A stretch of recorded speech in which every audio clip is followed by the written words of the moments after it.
নমস্কাৰ স্বাগতম ইভিনিং হেডলাইন্সলৈ ষ্টুডিঅ'ত মই কৃপাঞ্জল ৰাজবংশী দেশৰ শৈক্ষিক মহলৰ লোকক সম্বোধন প্ৰধানমন্ত্ৰী নৰেন্দ্ৰ মোদীয়ে ভিডিঅ' কনফাৰেন্সিংৰ যোগেদি প্ৰধানমন্ত্ৰীয়ে কৰিব এই সম্বোধন বিয়লি 4:30 বজাৰ লগে আৰম্ভ হ'ব মোদীৰ এই বিশেষ কনফাৰেন্সিং অৰ্থাৎ কিছু সময়ৰ পাছতে ৰাষ্ট্ৰীয় শৈক্ষিক নীতি 2020ৰ বৰ্ষপূৰ্তি উপলক্ষে আয়োজন কৰা হৈছে এই অনুষ্ঠান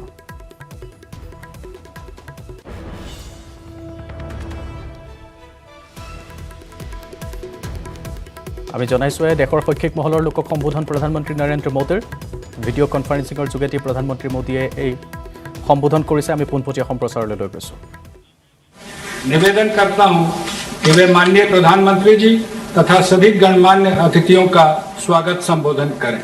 माननीय शिक्षा मंत्री। नमस्कार।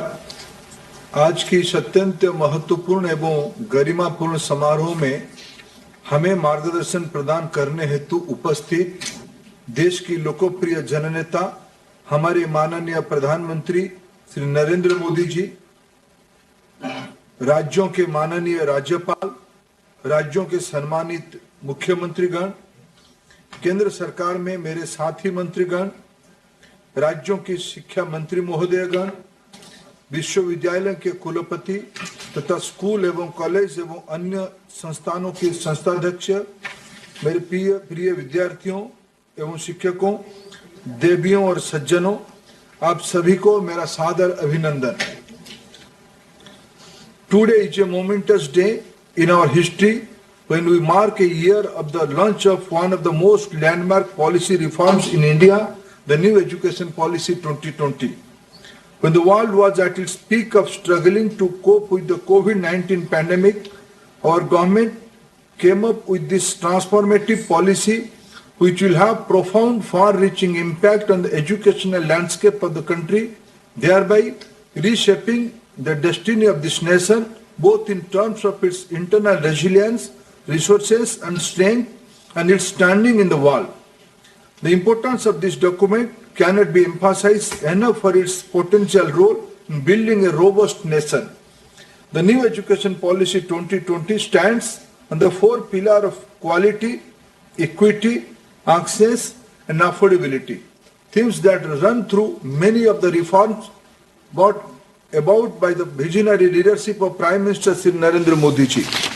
Another significance of the New Education Policy 2020 is that it has come after one of the largest consultation processes in the history of the educational systems globally. This reflects the resolve and vision of our leadership to situate India at the top of the knowledge economy.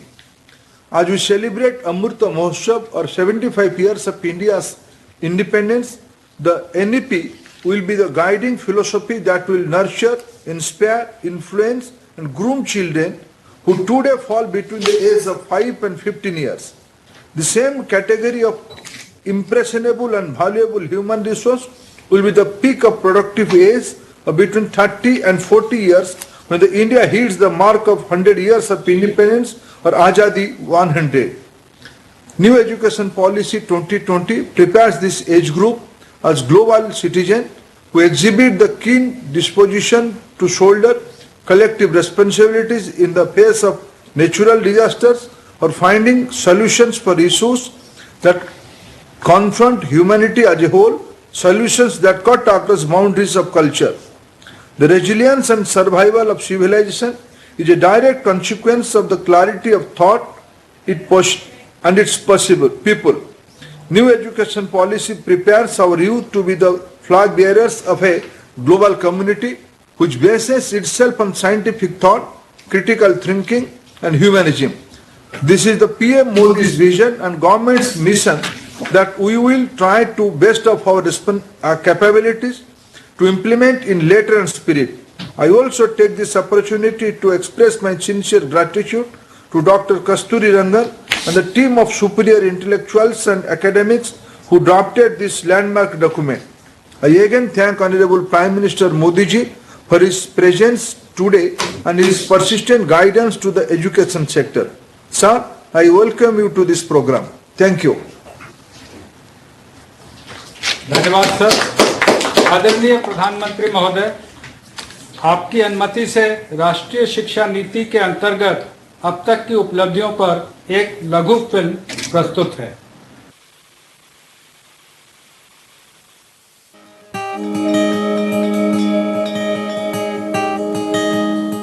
जुलाई 2020 को भारत सरकार 34 वर्षों के अंतराल के बाद एक नई राष्ट्रीय शिक्षा नीति लेकर आई।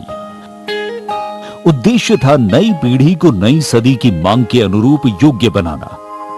ये पॉलिसी 21वीं सदी के नौजवानों की सोच, उनकी जरूरतें, उनकी आशाओं, अपेक्षाओं और आकांक्षाओं को देखते हुए बनाने का व्यापक प्रयास हुआ है। राष्ट्रीय शिक्षा नीति में ऑनलाइन शिक्षा को प्राथमिकता और प्रोत्साहन दोनों दिया गया है, जिसके सफल परिणाम कोरोना महामारी के दौरान भी सामने आए। पीएम ई विद्या कार्यक्रम के अंतर्गत ऑनलाइन, टेलीविजन एवं कम्युनिटी रेडियो के माध्यम से पढ़ना लिखना चालू रहा। One nation one digital platform से प्रेरित दीक्षा में स्कूल पाठ्यक्रम पर आधारित 1,85,000 से अधिक ई कंटेंट 32 भाषाओं में उपलब्ध किए गए। एक वर्ष में इस प्लेटफॉर्म पर हिट्स की संख्या 200 करोड़ से बढ़कर 2300 करोड़ हो गई है। जेईई एंड नीट की ऑनलाइन परीक्षाएं भी हुई, जिससे किसी विद्यार्थी का कोई सत्र व्यर्थ नहीं होने दिया गया। अभी नया सिस्टम आ गया, ऑनलाइन क्लासेस होने लगी है, तो जो हम स्कूल नहीं जा पा रहे थे, अब हम वो घर से पढ़ सकते हैं। यूजीसी ने ऑनलाइन शिक्षण के नए दिशा निर्देश जारी किए। ऑनलाइन कार्यक्रमों की संख्या अब 37 से बढ़कर 216 और संस्थाओं की संख्या 7 से बढ़कर अब 41 हो गई है। ऑनलाइन शिक्षण के लिए निर्मित स्वयं MOOCs पोर्टल, जिस पर वर्तमान में 814 डिग्री और डिप्लोमा कोर्स उपलब्ध हैं। गत वर्ष में 54 लाख छात्रों ने उस पर एनरोलमेंट कराया। इस नई नीति से भारत में पढ़ने आए विदेशी बच्चों को भी हमारी सुदृढ़ व्यवस्था का लाभ मिला है। I'm from Cameroon. I'm very thankful for the government of India to give me the opportunity to pass off my education here in this great university. एक तरफ निष्ठा के अंतर्गत लगभग 24 लाख प्रारंभिक स्तर के शिक्षकों को प्रशिक्षित किया गया है, तो गत एक वर्ष में स्किल डेवलपमेंट मंत्रालय द्वारा 1 लाख स्वास्थ्य कर्मचारियों को भी प्रशिक्षित किया। राष्ट्रीय शिक्षा नीति के अंतर्गत सार्थक की रचना हुई, जो स्कूली शिक्षा में राष्ट्रीय शिक्षा नीति के सुचारू क्रियान्वयन के लिए एक कॉम्प्रिहेंसिव एक्शन प्लान है। इसी नीति द्वारा राष्ट्रीय अभियान निपुण भारत की भी शुरुआत की गई, जिसका लक्ष्य बच्चों को समझ के साथ पढ़ने और बुनियादी गणना की क्षमता को खेल खेल में विकसित करना है। स्कूल बैग के वजन और होमवर्क को कम करने के लिए दिशा निर्देश दिए गए और बच्चों के मानसिक स्वास्थ्य और तनाव से संबंधित समस्याओं का समाधान करने के लिए मनोदर्पण पोर्टल और हेल्पलाइन नंबर भी लॉन्च किया गया है।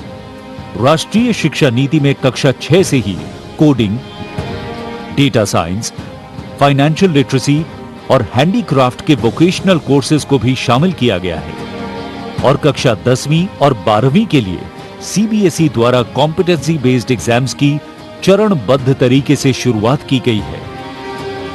गत एक वर्ष में उच्च शिक्षा संस्थाओं ने कोविड संबंधी अनेकों शोध अनुसंधान किए और हमारे कई संस्थानों की ग्लोबल रैंकिंग में सुधार हुआ है। एक तरफ जहां राष्ट्रीय शिक्षा नीति भारत के शिक्षार्थियों को विश्व से जोड़ती है, तो वहीं दूसरी तरफ उनमें एक भारत श्रेष्ठ भारत की अवधारणा को भी सशक्त करती है, नए भारत की आत्मा को प्राथमिकता देती और हमारी युवाओं को 21वीं सदी में अपनी पहचान बनाने के लिए तैयार कर रही है नई शिक्षा नीति।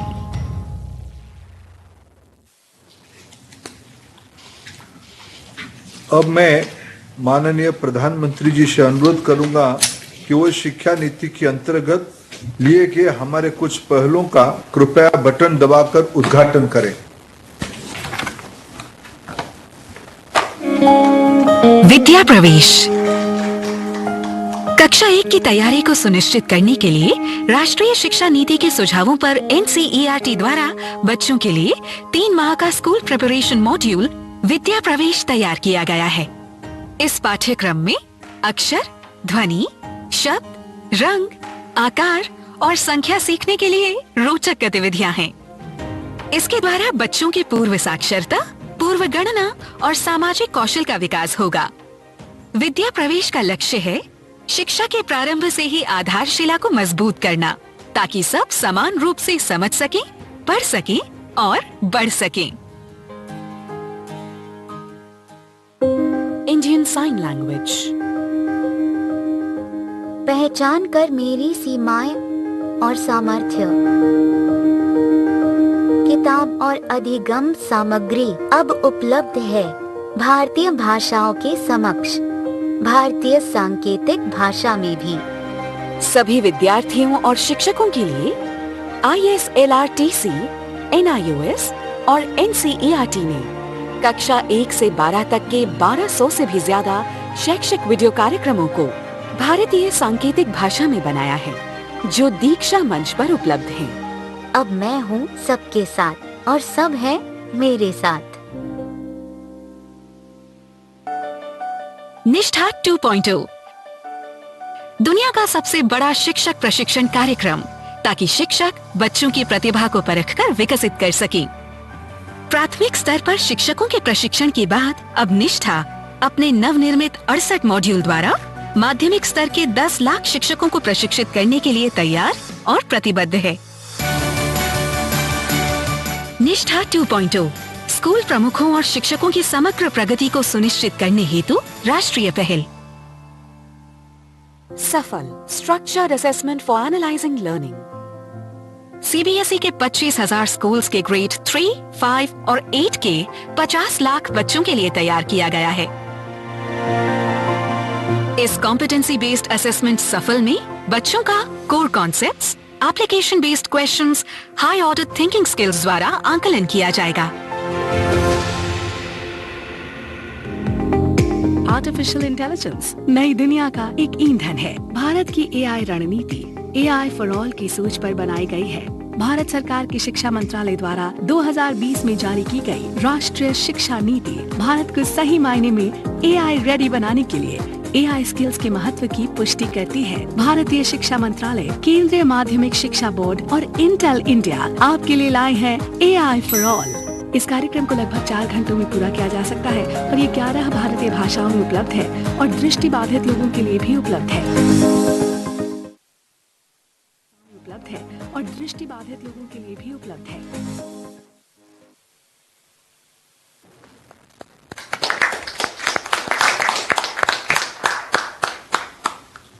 अब मैं माननीय प्रधानमंत्री जी से एक बार फिर अनुरोध करूंगा कि वे हमारे कुछ अन्य पहलों का कृपया बटन दबाकर उद्घाटन करें।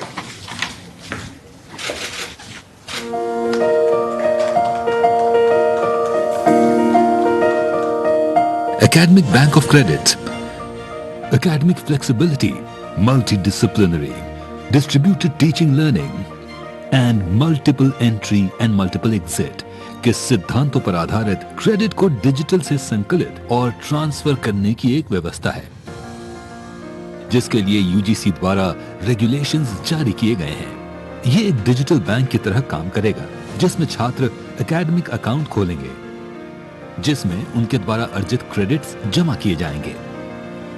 छात्र अपने खाते में जमा क्रेडिट का उपयोग डिग्री लेने में कर पाएंगे।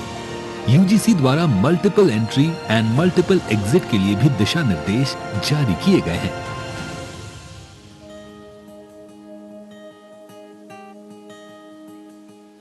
नई शिक्षा नीति का उद्देश्य छात्रों के समग्र विकास को सुनिश्चित करना है। AICTE ने 11 क्षेत्रीय भाषाओं में अनुवाद के लिए artificial intelligence based software develop किया है। शिक्षा को सभी की पहुंच में लाने के लिए इस सॉफ्टवेयर के माध्यम से क्षेत्रीय भाषाओं में पाठ्यक्रम तैयार किए गए हैं। Internationalization of higher education. भारतीय और विदेशी उच्च शिक्षण संस्थानों के बीच परस्पर सहयोग बढ़े। इसके लिए UGC ने क्रेडिट ट्रांसफर के साथ उच्च शिक्षण संस्थानों के बीच ट्विनिंग व्यवस्था के लिए दिशा निर्देश तैयार किए हैं। इससे जहां हमारे छात्रों को ग्लोबल स्तर की शिक्षा का लाभ मिलेगा, वहीं विदेशी छात्रों के आने से विश्व पटल पर हमारी संस्थाओं की साख बढ़ेगी। NDEAR, National Digital Education Architecture, digital first की सोच पर आधारित शिक्षा का सबसे बड़ा डिजिटल इंफ्रास्ट्रक्चर होगा। ये ओपन सोर्स और ओपन स्टैंडर्ड पर आधारित होगा ताकि राज्य, केंद्र शासित प्रदेश, प्राइवेट एंटरप्रेन्योर्स इस इंफ्रास्ट्रक्चर का इस्तेमाल करके innovative future ready education solution बनाएंगे। ये एक ऐसा डिजिटल इंफ्रास्ट्रक्चर है जहां टीचिंग, लर्निंग, प्लानिंग और गवर्नेंस को एक साथ जोड़ा जाएगा, जिसका लाभ देश के हर स्कूल से लेकर कॉलेज के।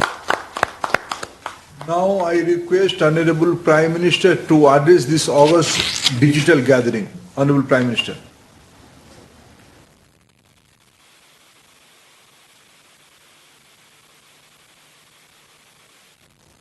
नमस्कार।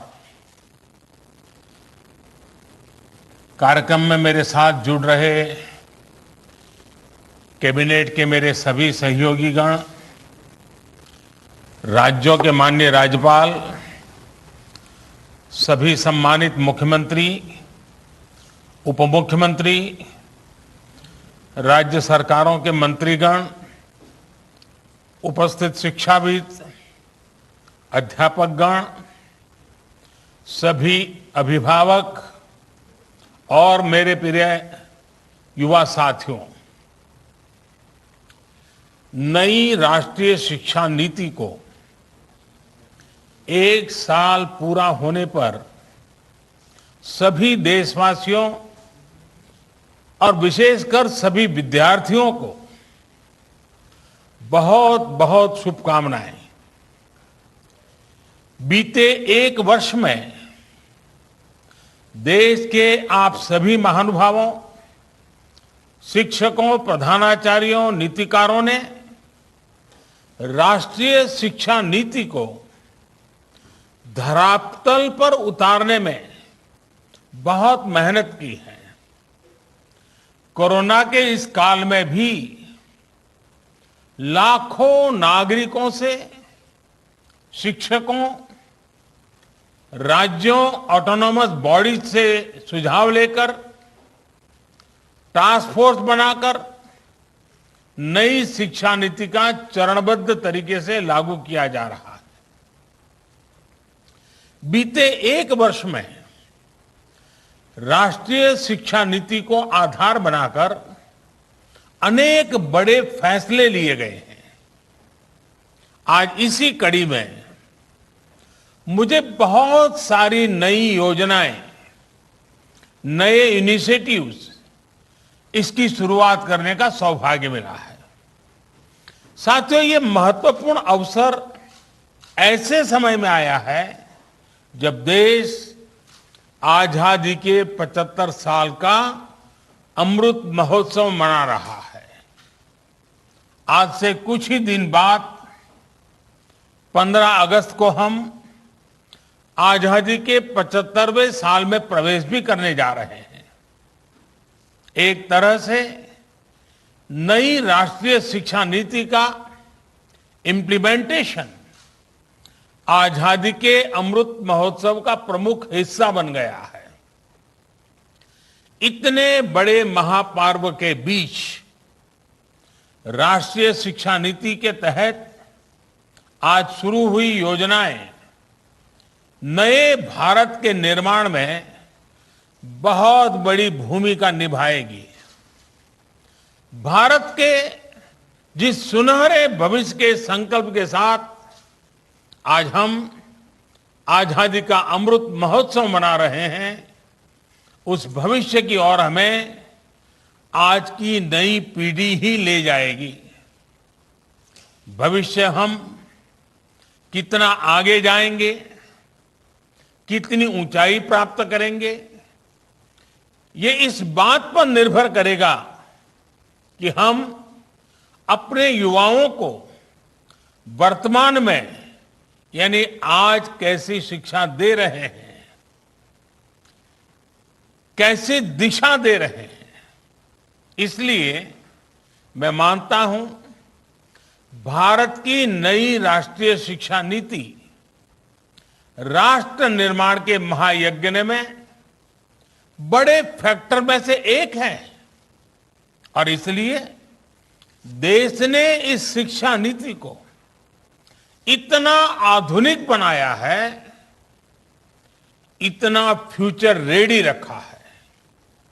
आज इस कार्यक्रम में जुड़े अधिकांश महानुभाव नई राष्ट्रीय शिक्षा नीति की बारीकियों से परिचित हैं, लेकिन ये कितना बड़ा मिशन है, इस एहसास को हमें बार बार याद करना ही है।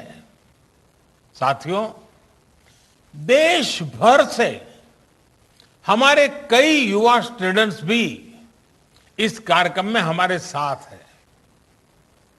अगर इन साथियों से हम उनकी आकांक्षाओं के बारे में, सपनों के बारे में पूछें, तो आप देखेंगे कि हर एक युवा के मन में एक नयापन है, एक नई ऊर्जा है। हमारा युवा बदलाव के लिए पूरी तरह से तैयार है। वो इंतजार नहीं करना चाहता। हम सब ने देखा है कोरोना काल में कैसे हमारी शिक्षा व्यवस्था के सामने इतनी बड़ी चुनौती आई। स्टूडेंट्स की पढ़ाई का, जीवन का ढंग बदल गया, लेकिन देश के विद्यार्थियों ने तेजी से इस बदलाव को एडॉप्ट किया। Online education